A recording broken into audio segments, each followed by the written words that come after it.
అందరికీ నమస్కారం. చాలా ఉత్సాహభరితంగా కేరింతలతోటి ఇక్కడ విచ్చేసినటువంటి కళాభిమానులకు, మా అభిమానులకు, హనుమాన్ అభిమానులకు ప్రతి ఒక్కరికి నా హృదయపూర్వక నమస్కారాలు. ముఖ్యంగా ఈనాటి ఈ హనుమాన్ ప్రీ రిలీజ్ ఫంక్షన్ రావడానికి దోహదపడినవి 4 కారణాలు. ఒకటి, ప్రత్యేకించి చెప్పనక్కర్లేదు, నా ఆరాధ్య దైవం. నేను చిన్నప్పటి నుంచి అన్నీ తానే అమ్మా నాన్నల తర్వాత అని అనుక్షణం నేను ప్రార్థించే ఆ హనుమాన్ని సెంట్రిక్గా తీసుకుని ఆయన గురించి తెలిపే ఒక సినిమా ఈ హనుమాన్. అదొక కారణమైతే, డైపర్లో వేసుకునే స్థాయి నుంచి ఈరోజు డయాసులు ఎక్కే స్టేజ్కి వచ్చాడు నా ముందంటే, అలా అంచెలంచెలుగా ఎదుగుతున్న తేజ సజ్జ ఒక కారణం. ఈ మధ్య ఈ ట్రైలరు, ఈ టీజరు, ఈ హనుమాన్ చూసినప్పుడు అందులో నాకు చాలా ఫినిష్, ఆ ఫైనాలిటీస్, ఆ విఎఫ్ఎక్స్ కానివ్వండి, కథ కానివ్వండి, ఆ సౌండింగ్ కానివ్వండి చాలా బాగుండి ఫస్ట్ టైం ఎవరి డైరెక్టర్ అని అడిగి తెలుసుకున్నాను. ఆ 3వ కాలం ఎవరంటే సురేష్ వర్మ. అండ్ అలాగే ఇవన్నీ తెలుసుకున్న తర్వాత నాకు అనిపించింది ఖచ్చితంగా ఈ సినిమా చాలా ఫైనెస్ట్ ఫిల్మ్ అవుతుంది అని తెలిసింది. ఆ తర్వాత కొద్ది రోజుల క్రితం వీళ్ళిద్దరూ నా దగ్గరకు వచ్చి ఈ సినిమాకి మీరు ముఖ్య అతిథిగా రావాలి అంటే అసలు ఏమాత్రం సమయం తీసుకోలేదు. ఖచ్చితంగా వస్తాను, మీతో ఉంటాను, అన్ని రకాలుగా నా ప్రోత్సాహం మీకు ఉంటుందని చెప్పేసి చెప్పడం జరిగింది. అండ్ నేను ఎప్పుడూ నా ఆరాధ్య దైవమైనటువంటి హనుమంతుడి గురించి ఎప్పుడు నేను చెప్పుకునే సందర్భాలు నాకు తారసపడలేదు, ఎక్కడ చెప్పుకోలేదు. కానీ ఒక్కొక్కసారి మనలో ఉన్న భక్తి చెప్పుకోవాలా అని నాకు అనిపిస్తుంటుంది, కానీ ఒక్కొక్కసారి చెప్పుకోవాలి అని కూడా నాకు తోస్తుంటుంది. ఎందుకంటే ఏ ఆంజనేయ స్వామిని నేను తలుచుకుంటూ చిన్నతనం నుంచి ఒక నిబద్ధతతో, ఒక క్రమశిక్షణతో, ఒక లక్ష్యంతో, ఒక ధ్యేయంతో ఈ రోజున ఈ స్థాయికి వచ్చానో, ఎవరి అండదండలు, ఎవరి ఆశీస్సులు నాకున్నాయని బలీగా నమ్ముతానో, ఆ స్వామి మీద ఒక కథ వస్తుంది అంటే అలాంటి స్టేజ్ మీద ఆయనతో నాకున్న అనుబంధాన్ని చెప్పుకోవాల్సినటువంటి సిచ్యువేషన్ ఉంది. చెప్పుకోవాలి, చెప్పడం ధర్మం. ఎందుకంటే ఇక్కడ ఉన్నటువంటి ఎంతోమంది యూత్ ఉన్నారు, టీవీల్లో వీక్షిస్తున్న వాళ్ళు మరి ఎంతో లక్షల్లో ఉన్నారు. వీళ్ళందరికీ ఒక ఇన్స్పిరేషన్, ఒక మోటివేషన్ ఉంటుంది. కాబట్టి ఇక్కడ చెప్పడం అన్నది అది ఒక హిందుత్వం గురించో లేకపోతే మరొక మతం గురించో అని చూసుకోకుండా ఒక ఇన్స్పైరింగ్ పర్సనాలిటీ మనల్ని ఎంత పైకి రావడానికి, మనల్ని అత్యంత స్థానం నిలబెట్టడానికి ఎలా దోహదపడతాడు, పూర్తిగా ఆయనకి మనం సరెండర్ అయిపోతే అన్నదానికి ఒక ఎగ్జాంపుల్గా ఈ హనుమంతుడు నేను తీసుకున్నాను. చిన్నప్పటి నుంచి ఆయనే నమ్ముకున్నాను. కాబట్టి అది మీరు కూడా ఎవరైనా సరే అలా నమ్ముకుంటే కనుక అలా స్థాయికి, ఉన్నత స్థాయికి వస్తారు. మీకు అది ఇన్స్పిరేషన్గా ఉంటుందన్న ధ్యేయంతో ఈరోజు చెప్పాలనుకుంటున్నాను. ఇది చాలా మనసు అంతరాంతరాల్లో నుంచి నేను వెలిబుచ్చుతున్నటువంటి ఇది. మా ఇంట్లో ఎవరు దైవభక్తులు లేరు. నాన్నగారు కమ్యూనిస్ట్, ఆయన ఫోటోకి దండం పెట్టడం చాలా రేరు. ఎప్పుడైనా అమ్మ కోరిక మేరకు తిరుపతి వెళ్ళి ఆ స్వామి దర్శనం చేసుకుని వచ్చేసేవాళ్ళం తప్ప, శనివారం అమ్మ వెంకటేశ్వర స్వామికి దండం పెట్టేది తప్ప, అంతమించి ఎవరు ఫోటోలకు దండం పెట్ట కానీ, స్వాముల్ని కొలవడం కానీ, దేవుణ్ణి ప్రార్థించడం కానీ ఏమీ లేదు. అలాంటిది ఈ చిన్నతనం అంటే 7th క్లాస్ నేను చదువుతుండగా, అది పొన్నూరు, అక్కడ ఒక ఆంజనేయ స్వామి గుడి ఉండేది. ఆ ఆంజనేయ స్వామి గుడిలో నేను రోజు వెళ్ళి ఆంజనేయ స్వామి దండం పెట్టుకుని వస్తుంటాను స్కూల్ నుంచి వస్తూ. ఆ తర్వాత next year 7th class 8th class నేను బాపట్లలో చదివేవాడిని. ట్యూషన్ నాకు ఆంజనేయ స్వామి గుడి దాటుకుంటూ వెళ్ళాలి. తిరిగి వచ్చేటప్పుడు ఈవినింగ్ 8 ఎంత అవుతుండేది. కొంచెం చీకటిగా ఉండేది. ఇప్పుడు అంత బిజీగా అప్పుడు ఉండేవి కాదు కాబట్టి కొంచెం భయంగా ఉంటుండేది. కానీ ఆ హనుమంతుడి గుడి పక్క నుంచి వెళుతుంటే అందులో ప్రసాదాలు ఇచ్చే సమయం, ఆ వంక ఈ వంక ఆకలి అవుతుండేది. వెళ్ళే ప్రసాదం కోసం హనుమంతుడితో భక్తి ఏర్పడింది నాకు. అలాగా ప్రసాదం తీసుకుంటూ అక్కడే తింటూ ఆయా స్వామి, ఆ పూజారి ఎవరైతే ఉన్నారో ఆయన చెప్పే విషయాలు హనుమంతుడి గురించి వింటూ, అక్కడ హనుమాన్ చాలీసా ఆ పలకల మీద, శిలా పలకల మీద రాస్తుంటే అవన్నీ ప్రాక్టీస్ చేస్తూ, అలాగే తెలియకుండా నాలో ఆయన మీద భక్తిభావం అలాగ కుదిరిపోయింది. కుదిరిన తర్వాత అక్కడి నుంచి నేను మొగల్తూరు వెళ్ళి 7th 8th 9th క్లాస్ చదువుతాను. ఆ సమయంలో మా ఫ్రెండ్స్ తోటి బజార్లో వెళ్తుంటే, మీకు గుర్తుండి ఉంటుంది, చాలామంది ఎవరైతే విలేజ్ నుంచి వచ్చారో వాళ్ళకి బాగా తెలుసు, రోడ్డు మీద ఒక చెక్స్ ఉన్నటువంటి ఒక ఇది వేసుకుని ఒక్కొక్క చెక్స్లో ఒక్కొక్క వస్తువులు, ప్లాస్టిక్ వస్తువులు, రకరకాల వస్తువులు పెట్టి ఒక క్యాలెండర్ ఉండేది. క్యాలెండర్ కింద మిఠాయిలు అతికించేవాడు. సో మనం 2 పైసలు 3 పైసలు ఇస్తే ఆ మిఠాయి మనకి ర్యాండమ్గా చింపుకోవచ్చు. అది ఓపెన్ చేస్తే ఇంత పెప్పర్మెంట్ ఉంటుంది. ఆ పెప్పర్మెంట్ వెనకాల ఒక నెంబర్ ఉంటుంది. ఆ నెంబర్ చూసుకుని చెక్స్లో చూసుకుంటే ఏ వస్తువు, అది ప్లాస్టిక్ దువ్వెన రావచ్చు, ప్లాస్టిక్ అద్దం రావచ్చు, ఒక్కోసారి ఏవి రాకపోవచ్చు. అలా చూసుకుంటే నాకు ఒక క్యాలెండర్ వచ్చింది. ఆ క్యాలెండర్ ఇచ్చాడు. ఓపెన్ చేస్తే హనుమంతుల వారి క్యాలెండర్, ప్రసన్న ఆంజనేయ, గుండె చీల్చుకున్నది. ఆ హనుమంతుడు వాడు ఏ సమయంలో వచ్చిందో ఈ రోజుకి మా ఇంట్లో అది అలా కొలువై ఉంది. ఆంజనేయ స్వామి ఫ్రేమ్ కట్టి అది పూజిస్తూనే ఉన్నాను గత ఎన్నో సంవత్సరాలుగా. దాదాపుగా నాకు 12-13 సంవత్సరాలు అప్పటి నుంచి. అంటే ఏంటో తెలీదు, హనుమంతుల వారి గురించి నేను ఆయన వెంటపడ్డానా, ఆయన మీద నాకు ఒక గురి కుదిరేసరికి ఆయన నా వెంటపడ్డారో నాకు తెలియదు. కానీ నా యొక్క జీవితంలో అంతర్భాగం అయిపోయారు. అది అంతటితో ఆగకుండా నేను 10th చదివే సమయానికి మా నాన్నగారికి ఎక్కడో పేరాల చీరాల అనే ఊళ్ళో నాన్న పనిచేసేవాళ్ళు. అక్కడి నుంచి నాన్నగారికి మాడుగులని ఉత్తరాంధ్రలో అయింది ట్రాన్స్ఫర్. అక్కడికి వెళ్ళటం నాన్నగారికి ఇష్టం లేదు. సో లాంగ్ లీవ్ పెట్టేశారు. ఆయన 3 monthsలో చాలా దిగాలు పడిపోయేవారు, ఒక డిప్రెషన్ గురయ్యేవారు. నాన్న అలా చూస్తే నాకు చాలా బాధ అనిపించేది. నాన్న, మీకు దేవుడి మీద నమ్మకం లేదు, కానీ మీరు హనుమంతుల వారిని, హనుమాన్ చాలీసాని 108 సార్లు చదువుతూ అలా చేయండి. వితిన్ నో టైం మీరు అనుకున్న చోట మీకు ట్రాన్స్ఫర్ జరుగుతుంది అని చెప్పేసి 15 ఏళ్ల కుర్రవాడిగా 10th క్లాస్లో నాన్నకి చెప్తే ఆయన వింటారా వినరో, ఆయన పెద్ద దేవుడి మీద భక్తి లేదు అని కొంచెం టెన్షన్గా. అవునంటావా? జరుగుతుందా? చేద్దామా? చేయనా అంటే అప్పటికప్పుడు హనుమాన్ చాలీసా నేనే ఒక చిన్న కాగితం రాసేసి నాన్నకి వచ్చాను. నాన్న 2-3 సార్లు చదివారు. ఆ తర్వాత 108 సార్లు ఆయనకి చిట్టి గారెలు ఆయన మెళ్ళో వేసి 108 గారెల్ని, ఆ తర్వాత మార్నింగ్ నుంచి ఈవినింగ్ మధ్యాహ్నం వరకు అయిపోయింది. అలా చదివేవాళ్ళు. నమ్మండి నమ్మపోండి, 1 నెల రోజుల లోపల ఆయనకి మళ్ళీ ఏ ఊరైతే కోరుతారో ఆ ఊరికి ట్రాన్స్ఫర్ అయిపోయేసరికి నాన్నకి విపరీతమైన నమ్మకం ఏర్పడిపోయింది. చెప్తుంటారు, నాకు గురువు ఎవరో కాదు, హనుమంతుని పరిచయం చేసిన గురువు మా పెద్ద అబ్బాయి, మా శంకర్ బాబు అని. నాకు చాలా ఆనందం వేసింది. నాన్న లాంటి ఒక కమ్యూనిస్టు భావాలు ఉన్నటువంటి ఒక నాస్తికుడిని నేను ఈ రకంగా దైవభక్తుడిగా మార్చానని చెప్పేసి అక్కడి నుంచి మా ఇంట్లో మా యొక్క కులదైవం ఆంజనేయ స్వామి అయిపోయారు. ఇది ఇలా ఉండంగా పేరాల అనే ఊరప్పుడు నేను డిగ్రీ అయిపోయింది. నెక్స్ట్ ఏం చేయాలి అనే ప్రయత్నంలో చెన్నై వెళ్ళి ఫిలిం ఇన్స్టిట్యూట్లో జాయిన్ అవుదాం అనుకుంటుండగా మా పెరట్లో తిరుగుతుండగా నాకు ఎర్లీ మార్నింగ్ ఏదో కాయిన్ ఒకటి కింద పడి ఉంది. ఏంటనే కాయిన్ అని చెప్పేసి కాలుతోటి ఇలాగ అన్నాను.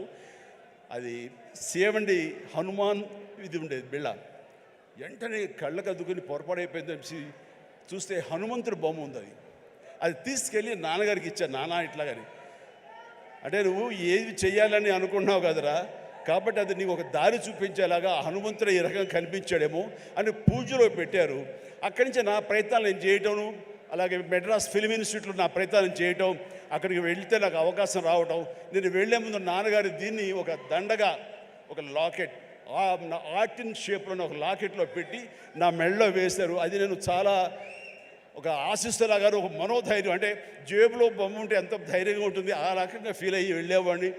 అప్పటి నుంచి అవకాశాల మీద అవకాశం ఎలా వచ్చినాయో 1977 నుంచి 78 అండ్ 79 ఆ ప్రాంతంలో, సారీ 80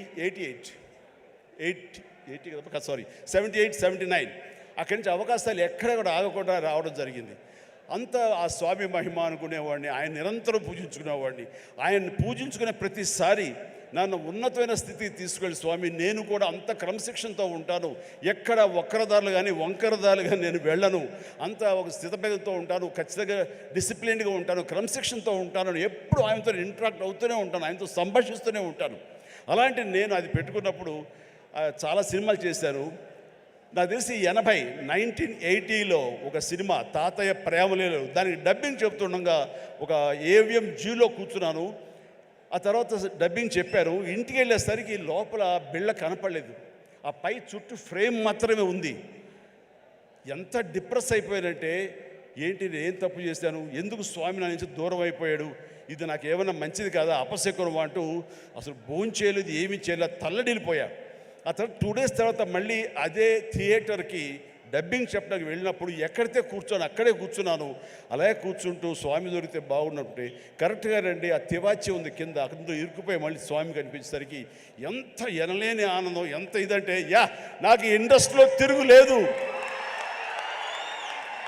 స్వామి నన్ను పరీక్ష పెడుతున్నాడు, అంతేగాని కూడా కాదు అంటూ స్వామి నేను ఎప్పుడు వదలను అంటూ ఆయన్ని పెట్టాను. మా నాన్నగారికి చెబితే ఆయన అరే చుట్టూ కొంచెం క్లాంప్స్ లాంటివి పెడదాము, సోదరు అసలు కదలదు, ఆ స్వామిని కాంక్రీట్ చేసుకుని నీలో ఉంచేసుకుంటూ అవుతుందని చెప్పేసి నాన్న దాన్ని మళ్ళీ రీడిజైన్ చేసి వేశారు.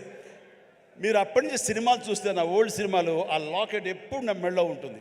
నేను ఒక భేద క్యారెక్టర్ వేసినా సరే అది మెడలో ఉండకూడదంటే తీసి నడుము దగ్గర ఎక్కడో పెట్టేవాడు తప్ప, ఆయన నాకు దూరం అయిపోకూడదు, బిగించి హోల్డ్ చేసి ఆ హనుమాన్ నేను ఇక్కడ పెట్టినవాడిని.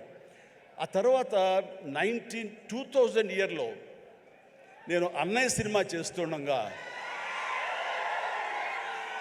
అన్నయ్య సినిమాలో 2 క్యారెక్టర్లు, ఆట కావాలా పాట కావాలా, అది సిమ్రంతో చేసే ముందు ఒక చెట్టు మీద పట్టుకుని వేలాడుతుంటాను. నా ఆత్మారాముడు నన్ను లాగి నెట్టి ఆ అమ్మాయి వైపు నెడతాడు.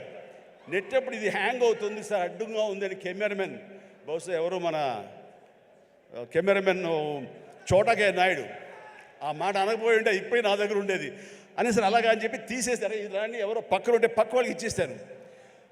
ఆ తర్వాత మర్చిపోయాను, కనపడలేదు. అయితే ఏదంటే లేదు ఎవరి దగ్గర లేదు, సరిగ్గా ఎత్తకంటున్నాను, ఎవరి దగ్గర లేదు. పోలే స్మాల్ ఒక 2 సవర్ల బంగారం అనిపించింది. ఏంటి తేడా, 80లోనేమో తల్లడిల్లిపోయాను, స్వామి నుంచి దూరం అయిపోయారని. అదే 2000 వచ్చేసరికి ఇట్స్ ఓకే, 2 సవర్ల బంగారం అనుకున్నాను. ఏమిటి అంటే నాకు ఈలోగా వచ్చిన పరిణితి కానీ, మనలో మెచ్యూరిటీ కానీ, భగవంతుడు అనేవాడు బాహ్యంగా ఉండడు, భగవంతుడు అనేవాడు మనలో అంతర్లీనం అయిపోతాడు, మనలో మమేకం అయిపోతాడు, మన అంతర్భాగం అవుతుంది. అది హనుమంతుడు అనేది మన యొక్క అంతరాత్మ తప్ప మరొకటి కాదు అని తెలుసుకోవడం నాకు నేడు పట్టింది. అందుకని ఆ చిన్నతనంలో కౌలించుకోవడానికి ఫిజికల్గా ఉండాలి, పెద్ద అయిన తర్వాత మన మనసులో కళ్ళు మూసుకుంటూ ఆయన మనతో సంభాషించే లెవెల్కి మనం ఉండాలి. హనుమాన్ ఒక్కసారి కనుక మనల్ని ఆశీస్సులు అందించాడంటే జీవితాంతం వదలడు, మనలోనే నిబిడీకృతం ఉంటాడు, మనలోనే అంతర్లీనంగా ఉంటాడు. ప్రతి క్షణం మన అంతరాత్మ ఆయనయి మనం కాపాడుతుంటాడు, మనల్ని నిర్దేశిస్తుంటాడు, మన మార్గ నిర్దేశకం తెలియచెప్తుంటాడు అని నాకు అనిపించిన తర్వాత ఈ రోజు వరకు నాకు హనుమంతుడు అంటే పూజలు పునస్కారాలు ఏమి చేయను, ఏ గుళ్ళు గోపురాలు తిరగను. కానీ ఏదైనా సమస్య వచ్చినప్పుడు పడుకునే ముందు ఇలా ఉందని నా అంతరాత్మతో నేనే మాట్లాడుకుంటాను, నా అంతరాత్మనే హనుమాన్తో నేనే మాట్లాడుకుంటాను. తెల్లవారు లేచేసరికి నాకు దానికి సమస్యకి పరిష్కారం లభిస్తుంటుంది. అట్లా నా జీవితం ఇంతవరకు సక్సెస్ఫుల్గా వెళ్ళటానికి బహుశా ఆ హనుమాన్, ఆ తెలియని అద్వితీయమైన అతీంద్ర శక్తి నన్ను కాపాడుతుంది, నడిపిస్తుంది నాకు అనిపిస్తుంటుంది. అట్లాగా ఈ రోజున ప్రతిదీ ఆ హనుమాన్ అనేది నాలో అంతర్లీనంగా ఉంది, కానీ ఎక్కడ ఎప్పుడు చెప్పుకునే అవకాశం కలగలేదు. ఈరోజు నాకు చెప్పుకునే అవకాశం నాకు ఈ హనుమాన్ సినిమా ఈ స్టేజ్ మీద కలిగింది. మీతో ఈ రోజున పంచుకుంటున్నాను. చాలా చాలా ఆనందంగా ఉంది. అండ్ ఈ మధ్య వీళ్ళు చెప్పారు, తర్వాత బయట కూడా చెప్పారు ఎవరో, ఈ హనుమాన్ అనే టైటిల్ మీ నుంచి వచ్చింది, మీ నోటంటే వచ్చిందని చెప్పేసి ఇందాక కూడా క్లిప్పింగ్ వేశారు. అది సమంత, అది ఆహాలో చిన్న ఇంటర్వ్యూ జరుగుతుంటే అక్కడ మీకు నచ్చినటువంటి సూపర్ హీరోస్, మార్వల్ హీరోస్ ఎవరు అని చెప్పి అడిగితే సూపర్ మ్యానా, బ్యాట్మ్యానా, లేకపోతే ఐరన్ మ్యానా ఎవరంటే నాకు వాళ్ళ పేర్లు చెప్పేంటి, మన హనుమాన్ ఉన్నాడు కదా ఆయన మించిన వాడా అంటూ నేను వెంటనే ఒక క్షణం పాటు ఆలోచించి హనుమాన్ అన్నాను. అంది హనుమాన్, మా హనుమానే నాకు హనుమాన్ అని అనేసరికి చాలా చాలా మంచి అప్రిసియేషన్ వచ్చింది. చాలా బాగుంది అనిపించింది. నా మనసులో మాట అది. ఆ మనసులో నుంచి వచ్చేటువంటి ఆ మాటకి అంత వెయిటేజ్ ఉంది కాబట్టి ఇలాంటి ప్రశాంత్ వర్మ లాంటి వాళ్ళు యంగ్స్టర్స్ అది ఆకట్టుకుంది. ఇదే మన సినిమా టైటిల్ ఎందుకు అవ్వకూడదని వాళ్ళు నిర్ణయించుకోవటం ఇది నాకు మరింత ఆనందంగా ఉంది. ఆ రకంగా స్వామి మీతో ఉన్నాడు, ఆయన ఈ టైటిల్ పెట్టాడు, ఆయనే మనకు అందరికీ స్ఫురించేలా చేశాడు. కాబట్టి ఖచ్చితంగా ఈ సినిమా ప్రేక్షకుల ఆదరణ పొందుతుంది అంటంలో ఎలాంటి సందేహం అక్కర్లేదు. ఇది ఎంత కష్టపడ్డారంటానికి దీనికి ద బెస్ట్ ఫిల్మ్గా రాబట్టడం కోసంగా ఫస్ట్ గ్లిమ్స్ నుంచి కూడాను వావ్ ఏంటి సినిమాని, దాని సినిమా వైపు అందరూ ఆకర్షితులు అయ్యేలాగా చేయగలిగాడంటే కనుక ఆ పరిధానంలో ఆ అత్యంతం ప్రశాంత్ వర్మ తీసుకున్న శ్రద్ధాశక్తులే. కాబట్టి ప్రశాంత్ వర్మ మీ యొక్క కష్టం, మీ యొక్క ఇది ఆలోచనలు, అలాగే మన హీరో తేజ యొక్క కష్టం, అతని శ్రద్ధాశక్తులు ఇది వృధా కావు. ఎందుకంటే ఈ సీజన్ అనేది అంత మంచి సీజన్. ఎన్ని సినిమాలు వచ్చినా సరే ఎన్ని సినిమాలు వచ్చినా సరే ఖచ్చితంగా ప్రేక్షకులు బాగుంది, మన కంటెంట్లో మన సత్తా ఉంది, మనకు ఆ దైవ ఆశీస్సులు ఉన్నాయంటే కనుక ఖచ్చితంగా ఆదరిస్తారు, హక్కును చేర్చుకుంటారు, పెద్ద విజయాన్ని మీకు అందేలా చేస్తారు. కాబట్టి ఎలాంటి డౌట్ అక్కర్లేదు. అయితే ఇది పరీక్షాకాలం అనుకోవచ్చు, కొన్ని థియేటర్లు అనుకునే విధంగా మనకి లభించకపోవచ్చు. It's okay. ఈరోజు కాదు రేపు చూస్తారు, రేపు కాకపోతే సెకండ్ షో చూస్తారు, సెకండ్ షో కాకపోతే థర్డ్ షో చూస్తారు. బట్ కంటెంట్ బాగుంటే ఎన్నో రోజులు చూసినా, ఎన్నో షో చూసినా సరే దీనికి మార్కులు పడతాయి. ఈ రోజున ఇందాక చిన్నవాడే సరే చాలా పెద్ద మనసుతో అన్నాడు, అన్ని సినిమాలు వెంకటేష్ సినిమా, నాగార్జున సినిమా, అలాగే మన మహేష్ బాబు సినిమాలు, అన్ని సినిమాలు ఆడుతాయి. ఈ సినిమాలు అన్నీ ఆడాలి, పరిశ్రమ పచ్చగా ఉండాలి. వాటితో పాటు మా ఈ సినిమా హనుమాన్ కూడా ఆడాలని నేను ఎంతో మనస్ఫూర్తిగా నేను కోరుకుంటాను, జరుగుతుంది. అండ్ ఇదే ఒకసారి నేను దిల్ రాజుతో అన్నాను, దిల్ రాజు ఏంటి మన 2016-17లో మా 150 సినిమాను బాలకృష్ణ గారి సినిమా ఇంకోటి రిలీజ్ అయినప్పుడు ఏంటి మళ్ళీ ఈ సినిమా రిలీజ్ చేస్తాం, కొంచెం డిలే చేయొచ్చు కదా అని అంటే, సార్ అలా కాదు సార్, మా కంటెంట్ బాగుంటుంది, శతమానం భవతి అని, మీ పెద్ద సినిమాలు మధ్యలో ఈ సినిమా ఆడకుండా పోదు సార్, ఏం పర్వాలేదు అన్నాడు. ఓకే, అంత ధైర్యంగా ఉంటే వెల్ అండ్ గుడ్ అన్నాను. ఆ సినిమా కూడా బాగా ఆడింది. కాబట్టి అదే దిల్ రాజు గారు అందరికీ మనకు చెప్పినట్టుగానే ఈ రోజున ఈ సినిమా కూడా బాగా ఆడుతుంది. సో ఎందుకంటే దిల్ రాజు గారు లాంటి ఎంతో సీనియరు, ఆయన ఎంతో ఎక్స్పీరియన్స్ ఉన్న మనిషి, ఏ సినిమా ఏ సీజన్లో ఎలాగ ఆడుతుంది, ఒక్కో సినిమాకి ఎంత పటిష్టత ఉంటుంది, ఏ సినిమాకి ఎంత లాంజివిటీ ఉంటుంది, ఏ సినిమా ఎలాగ ఆదరిస్తారు, ఏ సీజన్ అనేది బాగా తెలుసు. కాబట్టి ఈ సినిమా వస్తే కూడా ఈ సినిమాకు కూడా అంతటికి అంత ఆదరణ ఉంటుంది, అంత విజయం చవి చూస్తాడు మనస్ఫూర్తిగా కోరుకుంటూ, ఈ రోజున ఇతర క్యాస్ట్ గురించి చెప్పాలంటే అమృత అమ్మాయి హీరోయిన్గా ఉందన్నారు. గాడ్ బ్లెస్ యూ అమ్మా, ప్లీజ్ మీరందరూ రావాలి, యంగ్స్టర్స్ రావాలి. అలాగే నా స్నేహితుడు శరత్ కుమార్ కూతురు వరలక్ష్మి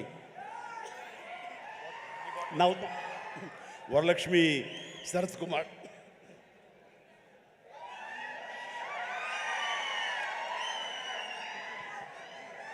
ఈ మధ్య కాలంలో అమ్మాయి సినిమాలు చూస్తూ వస్తాను, ఒక్కొక్క క్యారెక్టర్ ఒకలా చేస్తుంది. ఒక్కోసారి నాకే భయం వేస్తుంది, ఏంట్రా బాబు అని చెప్పేసి, అంత పవర్ఫుల్గా చేస్తుంది. ఈ కేటగిరీలో మనకి ఇంత యంగ్ అమ్మాయిలు అలాంటి పవర్ఫుల్ క్యారెక్టర్ చేసేవాళ్ళు ఎవరు లేరు. ఒక కొత్త జోనర్లో కొత్తది ఉంటుంది. అండ్ ఇలాంటి వరలక్ష్మి లాంటి ఆర్టిస్టులు చూసిన తర్వాత కొన్ని క్యారెక్టర్స్ క్రియేట్ చేయబడతాయి. సో అదే అన్నాను, చెన్నైలో ఉన్నావా, ఇక్కడ ఉన్నావా వరలక్ష్మి అంటే ఇక్కడే ఉన్నాడు, ఇక్కడే ఉన్నామా, నీకు బోల్డ్ అవకాశాలు వస్తాయి కాబట్టి తెలుగు ఇండస్ట్రీని హక్కు చేర్చుకుంటుంది, పైగా తెలుగు అమ్మాయి కాబట్టి అని చెప్పాను. So all the very best అమ్మ, గాడ్ బ్లెస్. అలాగే విలన్గా చేసినటువంటి వినయ్ చాలా వెరీ పవర్ఫుల్గా చేస్తారు. Vinay please please please please stay stay stay. Vinay wonderful, you look damn good like A Hollywood, you look A Hollywood villain and you have your own mark and you will have your own market here. Definitely all the very best. And ప్రతి ఒక్కరికి నేను మనస్ఫూర్తిగా అందుకు చెప్తాను. And Niranjan Reddy గారికి కూడా నా హృదయపూర్వక అభినందనలు. ఈ సినిమా గురించి ఫస్ట్ నాకు పరిచయం చేసిన ఎవరో తెలుసా మా సినిమా షూటింగ్లో? Any guesses?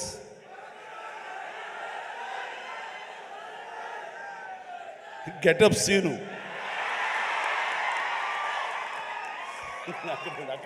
దగ్గర రాకు.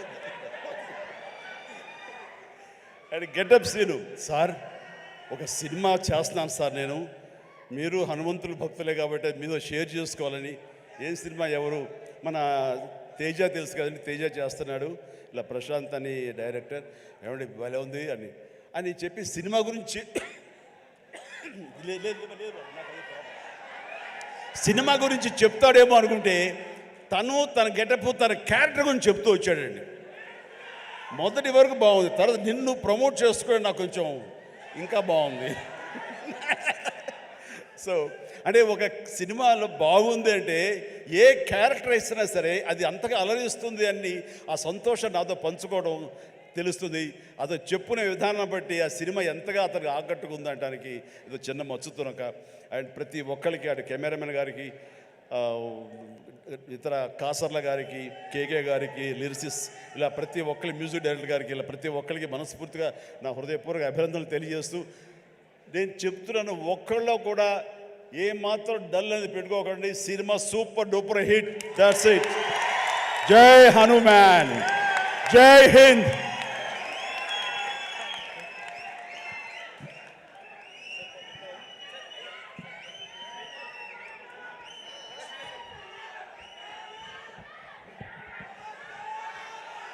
ఒక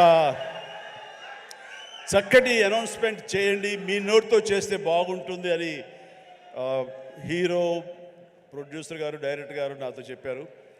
ఈ సినిమా రామమందిరం అన్నది ఇదే సమయంలో అక్కడ రావటం, దానికి మా అందరికీ ఆహ్వానం రావడం, రేపు 22వ తారీఖు మేము అక్కడికి వెళ్ళేందుకు అన్ని రకాలుగా సంసిద్ధం అవటం, ఇవన్నీ కూడా ఒక శుభ పరిణామం.